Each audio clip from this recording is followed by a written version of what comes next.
Well, thanks for dropping by to the Hotel Orloff here on January, I believe it's the 28th, 2024. It's a Sunday. Getting things organized. We got a letter. Got a letter from the Nielsen company. They want us to be a Nielsen family and tell what we watch on television, but we don't even have an antenna. We don't watch regular television. In fact, I don't know. All we do is stream stuff. All right, I'm lifting boxes. You're on top of the box. I'm lifting boxes of magazines and comics onto the elevator, taking them back where they need to be. We've been snowed in more or less for a couple of weeks, on and off, and I've been doing tons of shows, and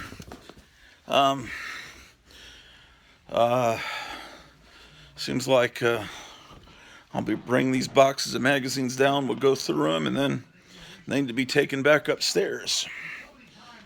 So if I don't do it on camera, it'll never get done. You guys kind of hold me accountable. All right. So, all right. So yesterday was a fun show. We got to go walk around in a toy show in Mesa, Arizona. And then, it was just really cool.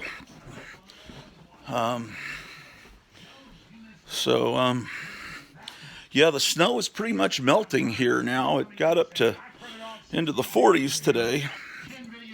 And I'll show you.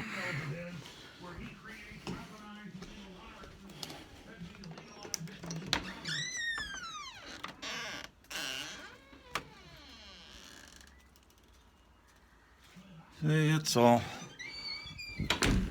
more or less gone. And 44 degrees feels like summer once you've been through temperatures going down to minus 18. Much colder if you consider the wind chill. Okay. So, just watched Dr. Silver Age went on live, the surprise Sunday afternoon broadcast, and that was a lot of fun to watch. And he's just such a wonderful, nice guy. Just nothing but good vibes coming from watching a Dr. Silver Age broadcast. And speaking of the Silver Age, I really miss Silver Age Dave, who used to do a lot of live streams on YouTube, and he seems to have been kind of disappeared from YouTube for about a year. He was also very positive, very nice Christian guy. Enjoyed. Okay, one more box, then we'll go up in the elevator. It beats lugging these boxes upstairs.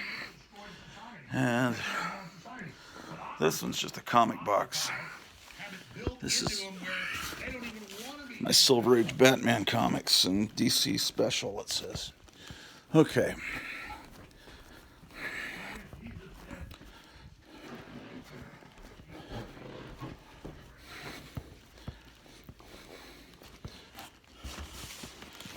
Okay.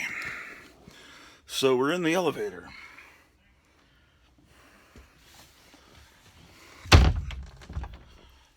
Okay.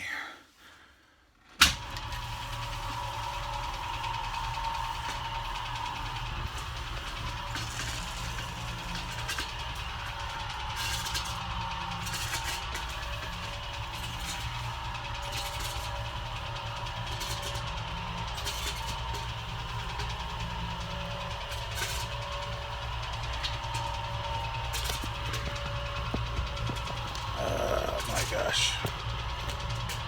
Hold on.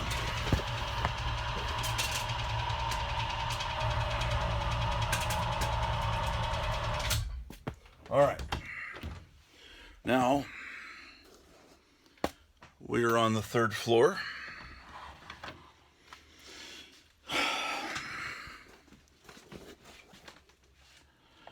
Okay.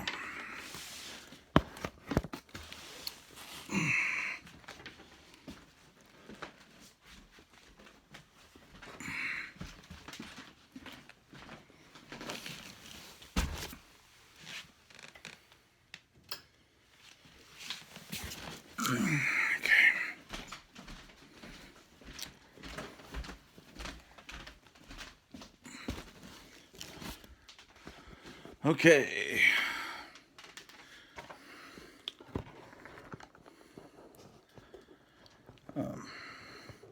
Dr. Silverage mentioned me as one of the YouTube friends that actually has an organized. I think it may appear organized based on the camera angles and what I show, but this is certainly not organized here. So, but better organized than it was back in Texas before we moved, because I've got more room in theory here.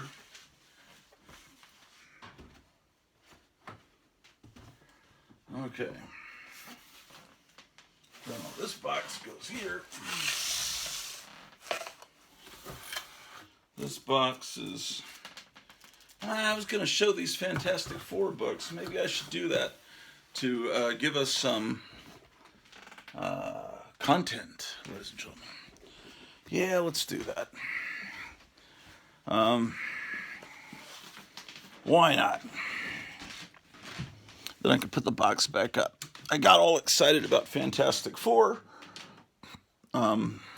because the Mesa, Arizona store, Gotham City Comics, the owner called me Friday and said, I got about 20 Silver Age Fantastic Four comics in a trade, and he wanted to see if there were any that I needed before he...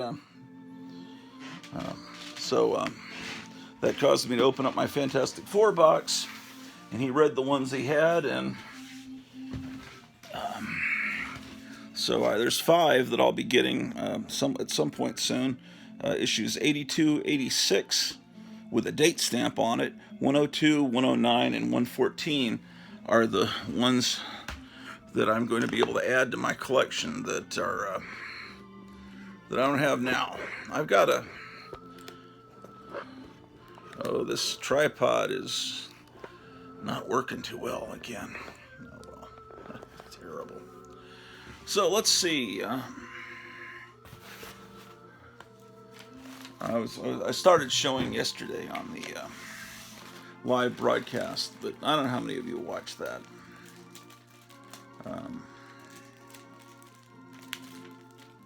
Okay.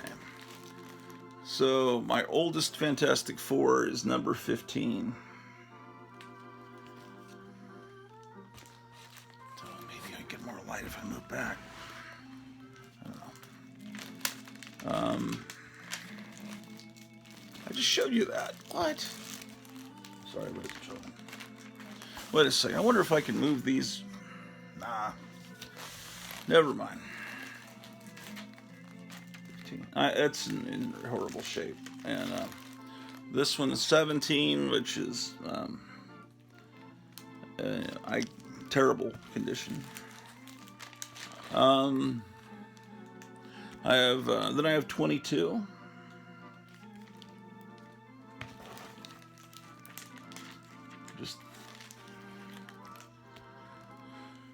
Here's one not in very good shape, but I got it for basically nothing. 24. And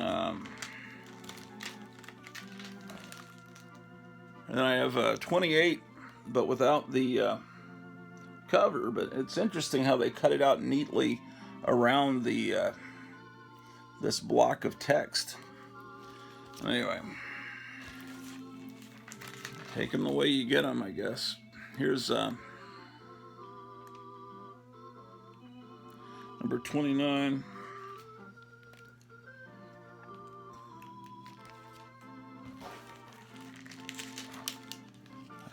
31. I got to do a lot of tidying up. Oh, another copy of 31. Let's see, they wrote G on it next to the 31. And another 31.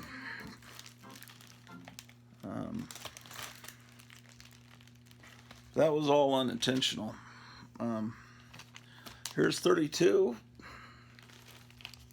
As I recall, I have 2 of this one. I went to a comic convention that was basically walking distance from my house in Texas. It was at the college campus, and I thought, wow, a comic convention I don't have to drive to Dallas for. And I went in, and there were no comics. It was called a comics convention, except I found one dealer over near the wall, and he had about 4 short boxes of comics. And I got this issue here, and because I couldn't remember if I had it.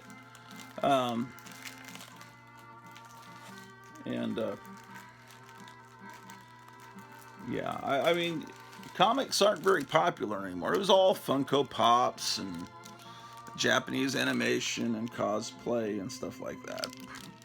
This is 33. So when there's an actual convention that really has comics, that's pretty neat. 35. A lot of these, like this one in particular, I got at Lone Star Comics, which is now called mycomicshop.com.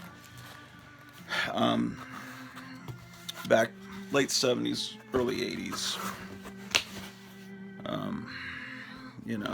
The owner of Lone Star Comics, that's his comic, Fantastic Four. That's anyone with any common sense. That's the best thing that came. That's the best comic of the 1960s. Just it really is. So they would usually have a good stock of Fantastic Four. Anyway, so another box that I can put back over here.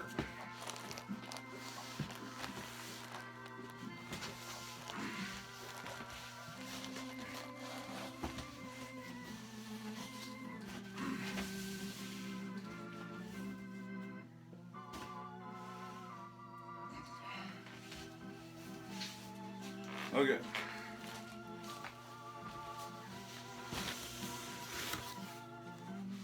Actually, you know what? I'm going to pull some of the Fantastic Fours out of this box and put them into this next box, because this box is kind of tight and that box is kind of loose.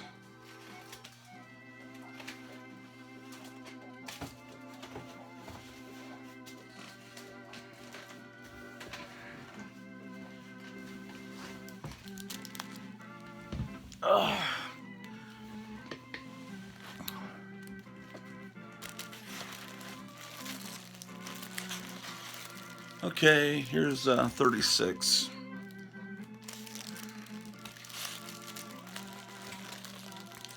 And another copy of 36.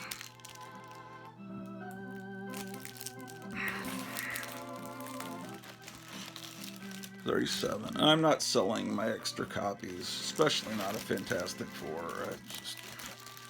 It's just happy accidents that have happened over the years that I've wound up with more than one copy. And there's the Marvel Marching Society ad there. 38. 39.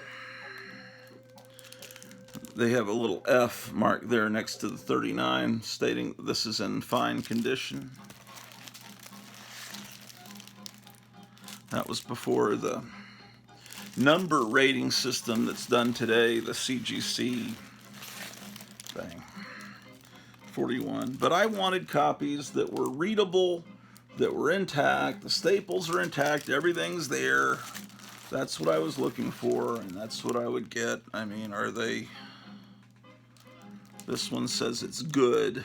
The little G there. 43.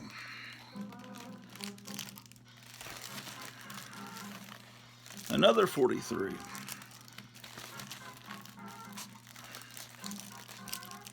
44. Love the date stamp, August date stamp. 16. Interesting. So it's an August 16th date stamp, the middle of August. And it's a November date. So this one actually came out 2.5 months before. Usually it's about a 2-month window between when they actually come out and the actual date that's written on them. So like this one, 45, which is the introduction of the Inhumans, it's dated December, so it would have come out in October. Okay, so yeah, 45. I was never able to get all of the Galactus trilogy. I mean, I have it another way. I have the middle part of the Galactus trilogy, 49, and in between the 4 and the 9, there's a VG indicating it's very good condition.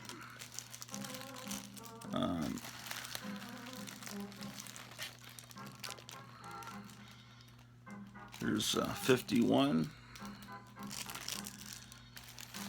Fantastic Four up to issue 100 is just incredible. You know, there are people that say, I only collect key issues. I don't want those run fillers. Well, Fantastic Four, every issue is a key issue. I mean, every issue, something happens in every issue. Some character is introduced. I mean, later on, Kirby stopped creating as many characters because he was kind of ticked off, and he kept his. This is like here. This is the first Black Panther. So that's you know, like this, that one, and the one that the Galactus trilogy one, and the first Batgirl and Detective Comics, and someone. Those are about the most valuable comics I have in my collection. Maybe the first Black Widow. I don't have a stellar comic collection because I was asked, I think by Spinner X Studios, you know, well, what about, you know, slabbing your I know you're against slabbing comics, and what about ones that are just super valuable? I said, I don't have super valuable comics. And, I mean, 53. I mean, when I have Wonder Woman #1, it's a fake, a modern comic, you know. I just don't. If people that were just born 5-6 years before me had just enough time to have been buying the really important early 60s Marvel stuff, you know, it was still affordable. And they were able, because I was born in 65, and I just little born too late, as the old song. Born too late to buy the best comics. Born. Anyway, I should do that song. I need to karaoke that song, even though that's a girl song.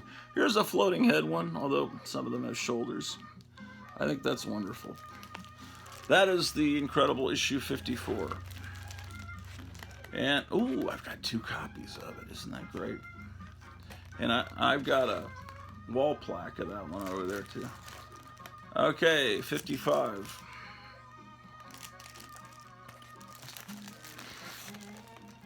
'56. Dr. Silverage was showing this one, and it just, you know, it brought to his mind the Hanna-Barbera cartoon episode that featured this villain Claw, and it's the same thing with me. It's like I see that, and it's like I hear the Hanna-Barbera Fantastic Four music. It's so great. 57.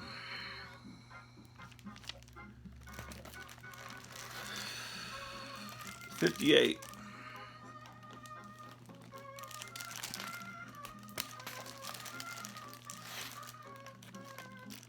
59. This is one of the ones that Kevin just got at Gotham City Comics. If you need that issue, and there's a bunch he got that I don't need. Like, see, I have another 59 that's not in as good a shape. And then still another one that's mediocre condition. Here's 60. I need better light here, man. Another copy of 60. 61. I'm probably gonna stop because I got to move all those boxes out of the elevator. I got distracted. 62. You guys are distracting me from doing work. Ooh, a date stamp. Maybe. Whoa, that's cool, man. What does that say, man? This is 63. It's a June issue. There's a March.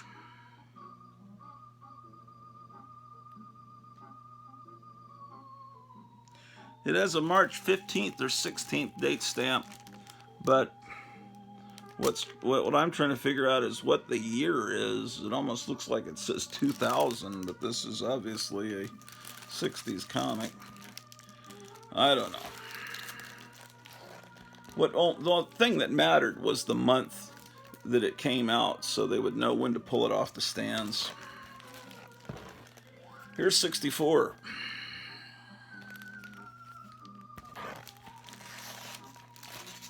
$65. Okay. Somebody back in the 1970s at Lone Star Comics wrote that it's very good condition. I could afford comics in very good condition, and to me, very good condition is okay. It's, something I can read, because that's what I wanted to do. I wanted to read these stories. Here's 67, which is the first Warlock, but now it just matters again to people that love the Warlock character. For a while it mattered to speculators on Disney movies, and that fizzled out. Another copy of 68. I am so tired, man. You can see it under my eyes. I haven't fallen asleep all day. Here's 69. Didn't sleep well last night. 70. My wife's been having trouble sleeping too. Woke up in the middle of the night. She was over at the computer researching a local church that she was thinking maybe we could start going to, and researching its. She knew its history back to the 1850s or something, the Civil War. Well, maybe not that far, but 71.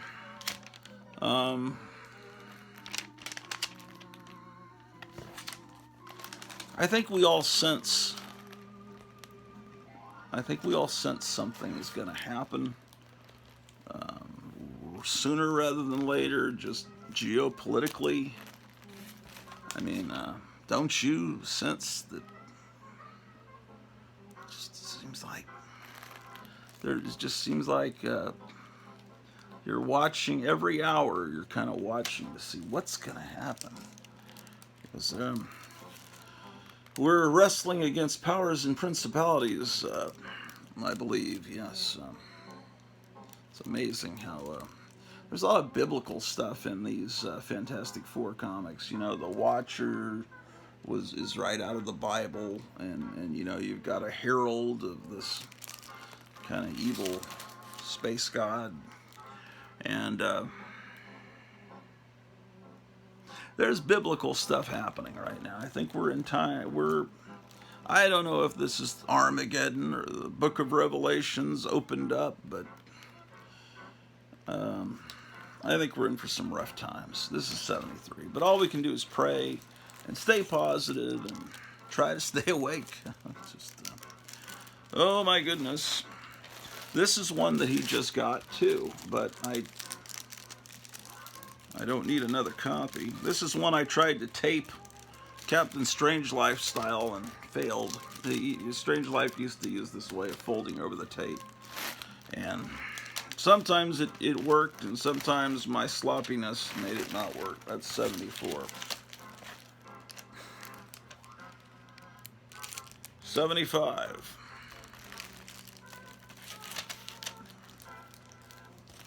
Another copy of 75. Yeah, I remember buying this one. It's weird The old Lone Star Comics, where I used to buy my these comics, changed locations. It moved across the street, then it moved somewhere else. But that shop there on Abrams Street became the central offices of Lone Star Comics. It was no longer a store that you could walk into. And then I think it was just empty for a while. Then someone opened a place called, I think it was called Growl, something like that, and it had punk rock bands every weekend. And whenever the bands would play, they would simulcast, they would stream it to Facebook. And it was a part record store, and there was a guy in the back that had old comics. So it was a punk rock venue, a record store, and a comic store. And then I realized this is the exact same location as Lone Star Comics. It's hard to spot because you kind of go in through the back. It's a long story. But anyway, so the comic store where I bought this particular copy from the store Growl that was in the exact same space as the old Lone Star Comics where I bought most of these Fantastic Fours. It just that it become a punk rock shop, and I don't know if it's still there or not. Did it survive COVID? That thing you probably can't mention on YouTube still. I don't know. 76.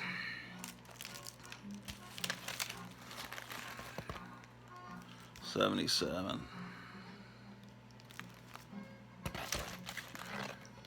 78.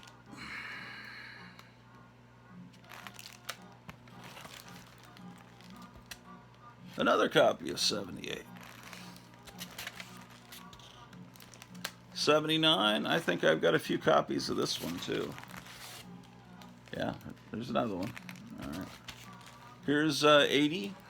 You don't need to see multiple copies. It's the same one. 80, 81. I've got a pretty good run of these. I just am missing certain ones that I'll never probably ever be able to get unless my wife, she likes to send me to buy lottery tickets, which I've always been against, but she says, no, we could win $80 billion or something. Oh, okay. And maybe someday I'll win the lottery and I'll be able to get the issues I'm missing.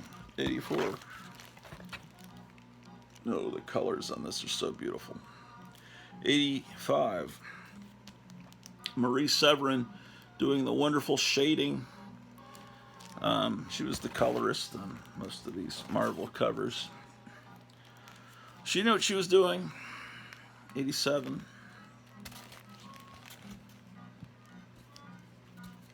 88. Looking at these Fantastic Fours makes me happy. I'm still tired, but I'm happy. 89. Yeah. Just about the way that Kirby draws the female face, just about, they all look like the actress Patricia Neal, which isn't a bad thing, but it just, if you look at Patricia Neal, look her up. She was the lady in The Day the Earth Stood Still. 91, towards, Kirby starts kind of coasting a little bit, and he stops creating new characters at a certain point because he didn't get a raise, and Stan Lee said, well, I say you can't have a raise, but just to tell you what, just draw fewer pictures, just draw bigger panels, and then consider it a raise. And so he didn't draw lots. He was starting to get disenchanted. This whole 1930s gangster science fiction storyline, to me, made me think that Kirby had watched a piece of the action in the Star Trek episode. In fact, I need to do some research here. Okay, I'm going to look up issue 91. I mean, I could open it up and find out, but I'll look up issue 91 on mycomicshop.com, find out the month and the year that it came out. It's probably going to be about 1968, right? Is it? No, it's 15 cents. It could be 69. And then I'm going to look at when a piece of the action, that Star Trek episode, aired on NBC, and see how that works out. This is this was in the Aldine Branch Library. I wonder if that's still there. You see that stamp? Gives you the address, 11331 Airline Drive in Houston, Texas. My wife got bad news this morning from her mom and sister in Houston. They had had a horrible flood and a hurricane that happened there in Houston near NASA. And I remember when all of Houston basically flooded a few years ago. I don't remember the name of the hurricane, but they had 6 feet of water in their house. The hurricane hit, and they posted, "We're fine," on Facebook, and they seemed to have gotten through the hurricane fine. And then the next morning, just a little bit of water started seeping under the front door, and then more and more until it started to fill the whole house. And they had to be rescued by a boat from the top of their car or truck or van or whatever it was. So, 93. So anyway, all the family pictures of all the baby pictures and pictures of my wife that they said were okay. They had them in plastic bags and everything. Well, they went to look at the plastic bin. They had all grown mold inside of them. The pictures were all, ruined, and so that was. There's another. So she found that out, and that was very crushing to her because that's all. The memories of her childhood are now gone. Not the memories, but the photographic. So, oh well. Shame. 95.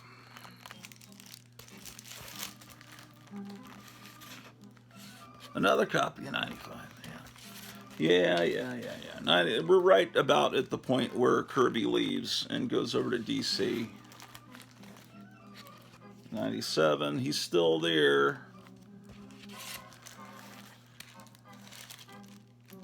What a great cover. Issue 100. And I believe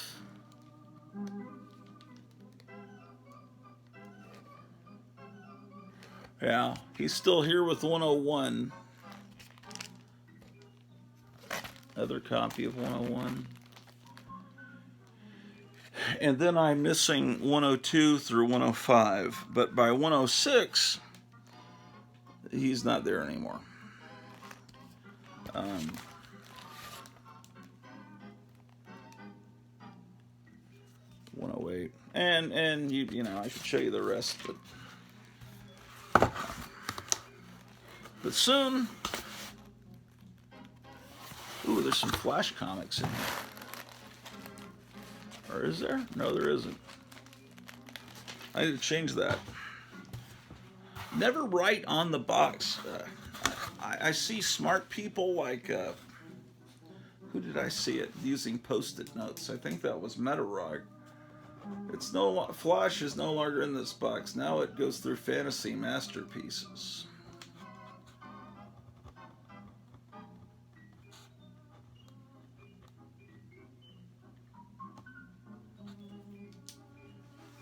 Okay.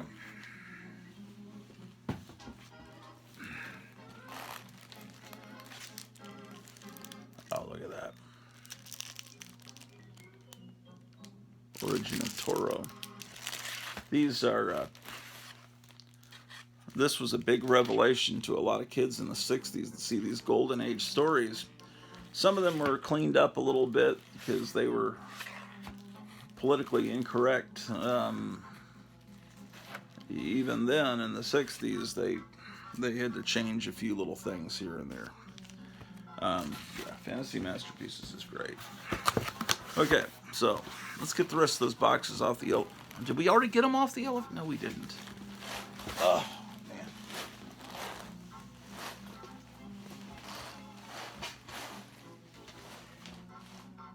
I'll put it there.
I had made a big deal that I had stopped drinking Coke and Dr. Pepper, and I was really proud of myself. And then I slipped back and started drinking that slop again, and now I'm gonna cut that out.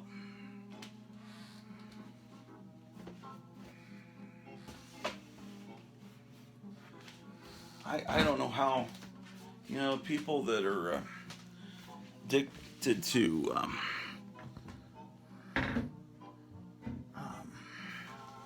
people that get addicted to alcohol and drugs and cigarettes, and they quit. It's amazing because it's just so hard just to quit soft drinks. And so I have to salute people that are able to quit those kind of toxic things.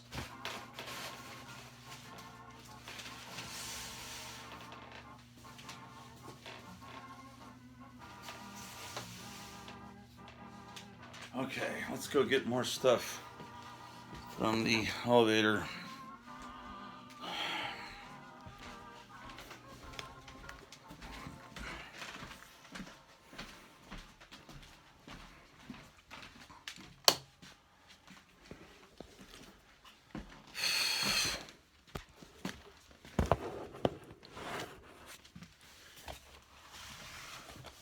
Okay, this is assorted Warren magazines, apparently.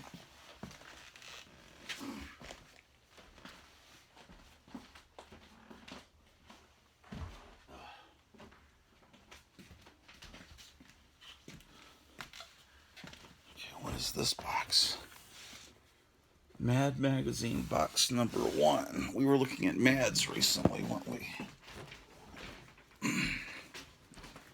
I'm not sure if we finished.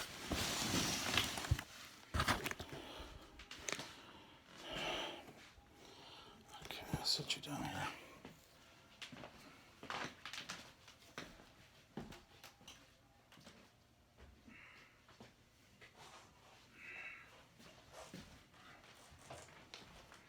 Oh yeah, these are the Famous Monsters magazines.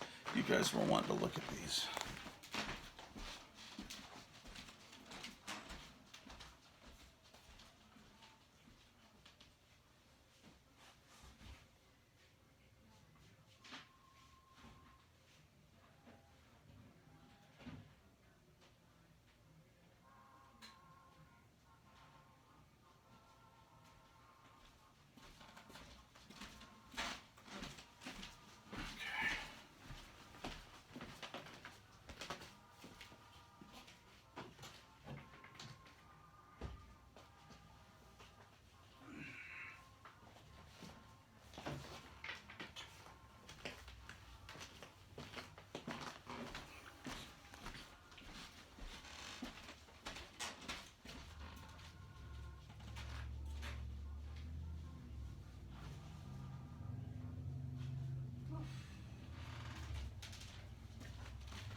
some books that someone was asking about too.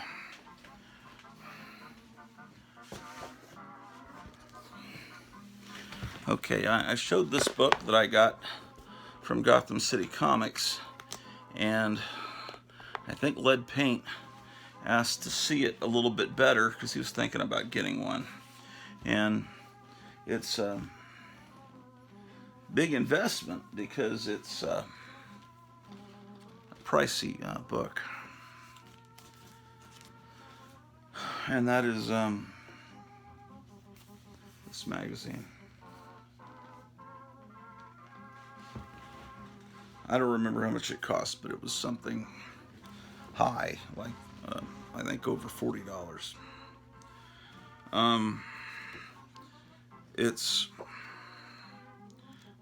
It's not just a magazine. It's not.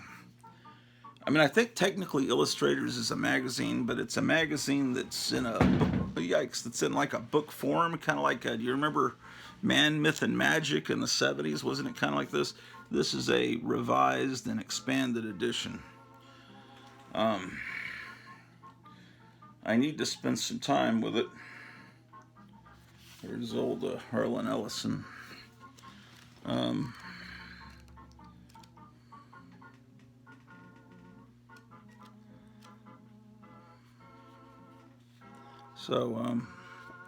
Would I recommend this book? It just depends on how much are you into Warren magazines. If you're into Warren magazines like I am, it was a huge part of my childhood. Guess I should just let you flip through it so you can kind of have an idea. I don't know. To me, it's a no-brainer, even though I'm pretty poor. But other people say that's ridiculous. I'll never pay that for that. Well, it's just a matter of how much do you like. If that's some, but would you pay that amount for some comic because it's got some alternate cover or something? I mean, I don't know. To me, that's a neat thing. Just like there's a book coming out on the artist George Wilson that painted a good majority of the Gold Key Comics covers. And it's I don't remember, it's 60, it's a high price, 70. But I just figure, well, hardcover books are expensive in the age of Biden. And I never dreamed in a million years there'd ever be a book on George Wilson. I never even knew who that guy was until Graphic Man told me. I just knew that the Gold Key Comics had beautiful painted covers. I didn't know it was all mostly one guy. I thought it was a team of people. And now a book coming out, that's amazing. Now,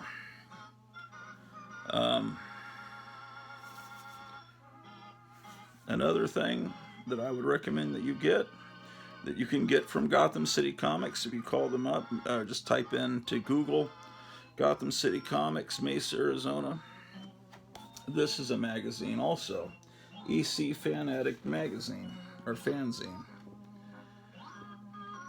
But it's a fanzine of epic proportions, right? And, well, it's only 15. And you say, well, if you say that's a high amount for this, then something's just really wrong with you. This is a thing about this. Wow.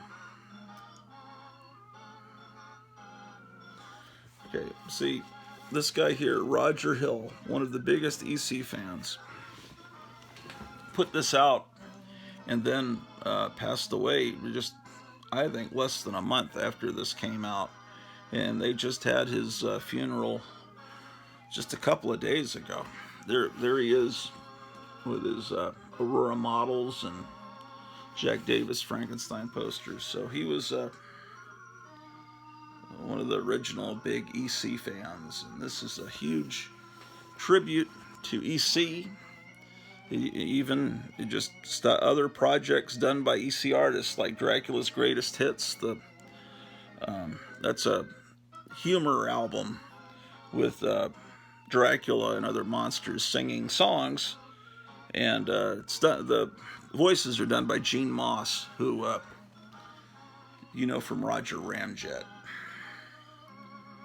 And if you grew up in Los Angeles in the '60s. You might know he was a kiddie show host, a show called Shrimpenstein. There was a little shrimp.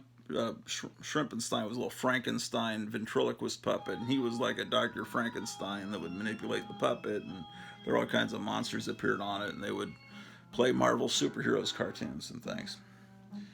So it's a lot of fun. These are two books that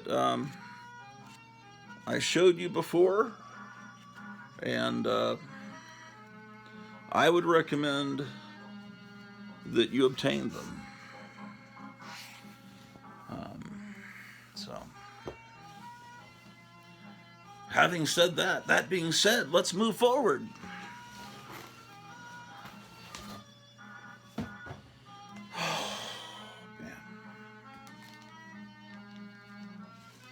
One day I thought it would be funny to film a show where I just put the camera on myself and I went to sleep, and I filmed myself sleeping for an hour, and I was real close to uploading it to YouTube, and I thought, well, people are just gonna get mad. But it was fascinating to watch myself sleep, you know. Have you ever watched yourself sleep? Have you ever put a camera on yourself while you're sleeping? I mean, who does that? Only mentally ill people. But I almost had an episode about a month or so ago where I did that. That's called boredom. Okay, Famous Monsters, September 1962. This is my oldest issue.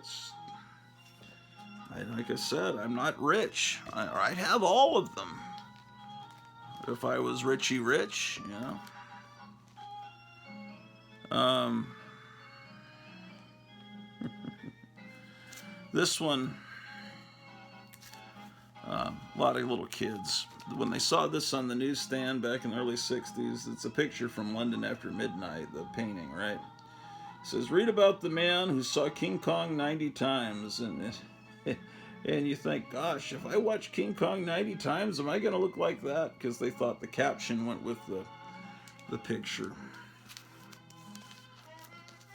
I don't know. At least I know at least one person thought that, because I read someone, I forget where, just like talking about how when they saw that. Never mind.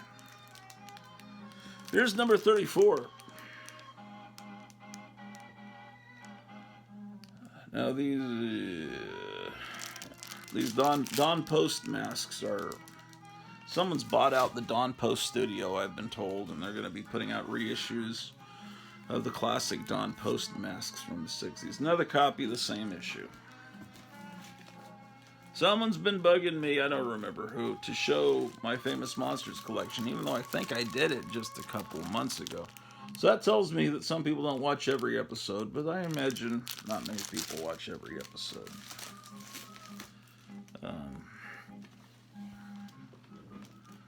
Okay, here's one that's not bagged and boarded. So this is just so that if it was put in another magazine was in front of it, you could see that's Famous Monsters. But if you've never seen Famous Monsters, it's a wonderful look, wonderful production design.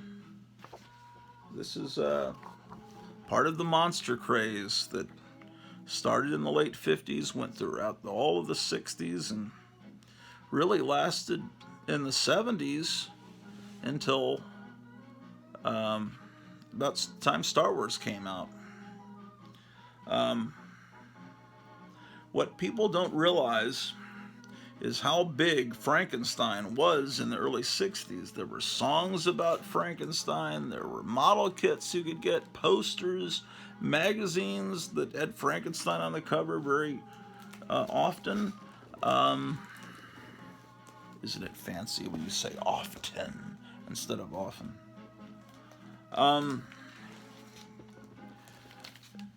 Frankenstein, if you did a search, you would realize there were dozens and dozens of songs about Frankenstein in the early 60s. It was really a huge popular culture. It was a pop culture phenomenon, Frankenstein. And then the only thing that replaced Frankenstein was the Beatles. And there's even a song about, right? I don't know if it was Soupy Sales. Was it Soupy Sales that did the song about Frankenstein becoming a member of the Beatles? That's how big Frankenstein was, but it's kind of a forgotten side note to popular culture history. But the reason Frankenstein was super popular is because the Universal horror movies were released to television in the late 50s as part of a shock theater package, and that's how Frankenstein, the Boris Karloff, Glenn Strange, whoever played Frankenstein's monster became huge in for kids. And there were wind-up Frankensteins, and there were everything you can think of. Frankenstein Conquers the World was actually tied in with War of the Gargantuas. I think it was really supposed to be a take place before War of the Gargantuas, I think. Anyway, they call it Frankenstein over here in this country. This is incredible. Every cover is Famous Monsters is incredible. In our special 40th anniversary issue, Horror Hotel.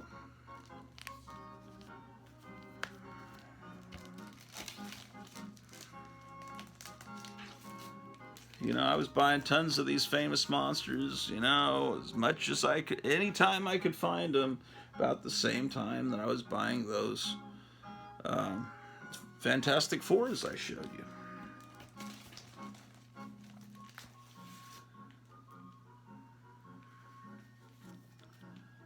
This is I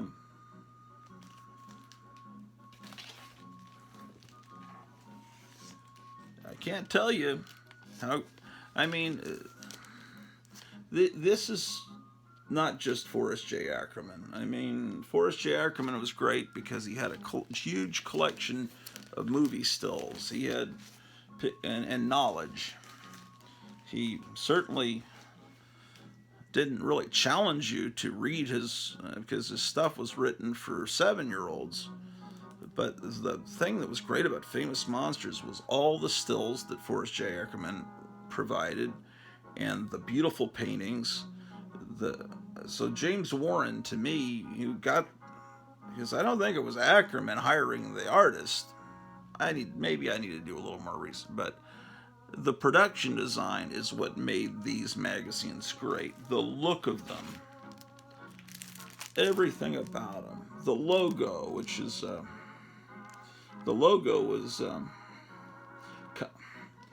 there's a Frank Zappa, I think it's a bootleg record where they used this lettering font for, you know, Mothers of Invention instead of Monsters, and the Misfits in the punk band the Misfits used this the exact font for their logo. Glenn Danzig's a big monster fan, big comic book fan, and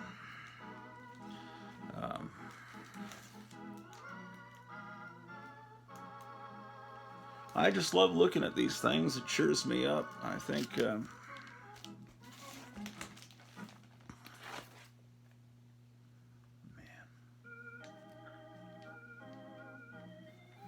yeah, sometimes they would put some comics into Famous Monsters. That was an experiment in the 60s.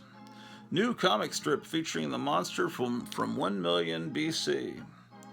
This one they cheaped out and didn't use a painting. They just have a guy in a mask, but it's still spectacular.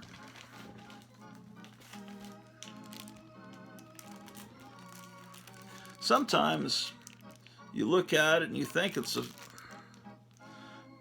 well, that's a photograph, but no, that's a painting.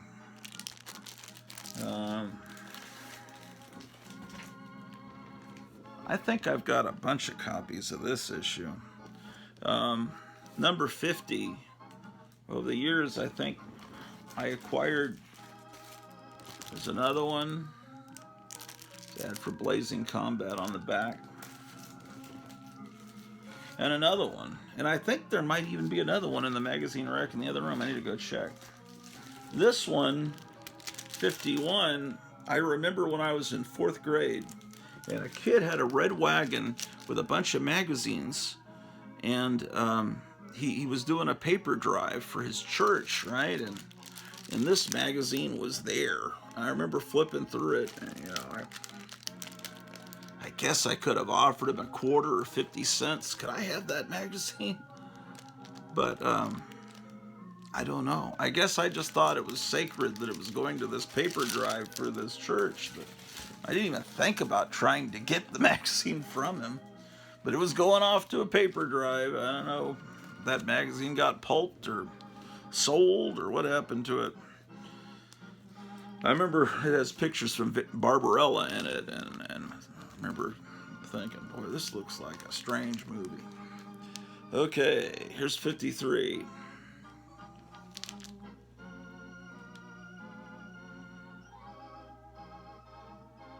Inside this super issue, see a flesh-crawling gang of the most famous monsters ever created come to life. Yes, indeed. Man, there were guys that came back from World War I looking like that. I'm not a joke, not hyperbole. I mean, seriously.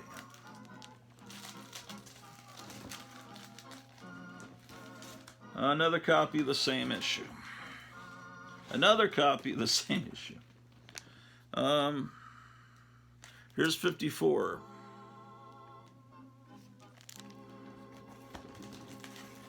There's another copy of 54.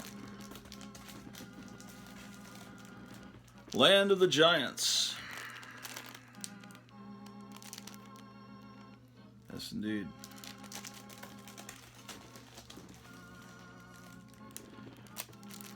This is one of those paintings that truly makes me happy. The painting for the movie poster of the green slime. Fantastic. Has a great opening title theme too. You can get that on, well, you can listen to it on YouTube. I mean, you can go out and find the 45, but you shouldn't be spending money right now. I mean,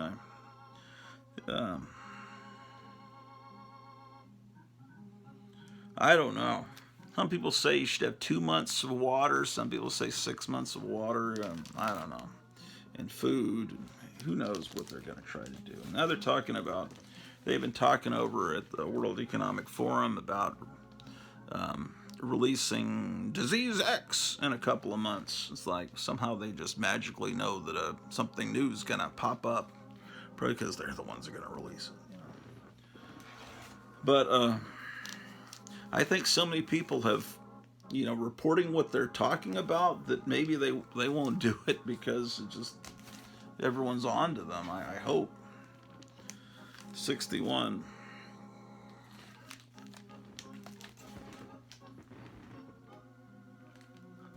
Here's another copy of 61, unboarded, unbagged. Yes, indeed. Saw the Aurora model kits, and at this point, the Conan paperbacks. 61 came out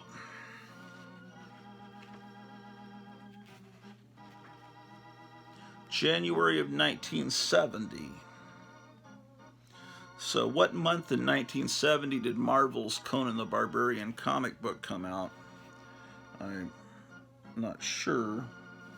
But, so Conan the Barbarian was a known quantity. I mean, kids knew from the reprintings of Robert E. Howard's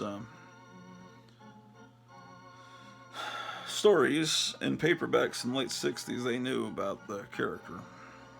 Wow. Wow. There's a visualization of what the thing from the original story by John Campbell looked like. Original story was called Who Goes There, which looks very different from James Arnaz, and then of course there was the Kurt Russell, John Carpenter movie. That looks like the woman that was that was in court with Trump the other day. That he's supposed to give $80 million to. Um, it's just the world's so weird. Hey, it's Linda Blair's 65th birthday today. I've been seeing that all over the place. So I was trying to think, how old was I when The Exorcist came out? I guess that was, what, 73? So I guess I was 8. And what was she supposed? She was supposed to be probably 13 in that movie. Well, she was 13. So, well, I guess she's 5 or 6 older than me. I keep forgetting in a couple of months I'll be 59. I keep thinking, 65? Shouldn't she be about 40? But I guess years have slipped by, and I thought, because sometimes you forget. It's been a few years since 1973, but in some ways it just seems like yesterday. In other ways, it seems like it's been forever. And it's been a long road with many winding, weird paths and turns since then, and thinking, could have taken that path or that untrod path that way or this way, would I have ever met my wonderful wife, or what if I wound up with this other person or that other person, or what if I decided to go into a different career or did this or that, maybe I wouldn't be suffering as much financially if I, decided to do this other career. But then would I have helped as many people? I'd like to think I helped people. I know I help people. But, you look back on your life, you start getting waxing all philosophical, and yeah. And I'm hoping that I'm doing something good with this show. My goal with this show is to entertain, because I know what, I went through times, decades of loneliness, and before I met my wife, and I know that the people that comment regularly on this show, and the people that I interact with on Four Color Fossils and stuff, and sometimes I have little minor tiffs with some of them, where I get annoyed at people, and my temper comes out. That's all. I look at them all as seriously as family, and you guys as family. And if anything starts to go bad over the next year or so, before Trump comes back, hopefully, and fixes things. And even when Trump comes back, people are going to be going crazy in the streets because Trump is back, and it's just. But I want, as long as they don't shut the internet down, I think and I probably should get more phone numbers of all the Four Color Fossils, and some of you guys out there that maybe I've never talked to except through the little chat down below, and so I can stay in touch with you and everything. I just got a phone call. I got a phone call in the middle of the Four Color Fossils show the other day, which I couldn't answer because I was on the show. You could hear it ringing, and everyone's laughing. It's like, what's that? And because it's the ringtone from our man Flint, and they were blaming it on Captain Strangelove. He says, no, that's Gratu. Yeah, it's me. But anyway, it was a guy that I used to work with was calling me. He was the janitor. And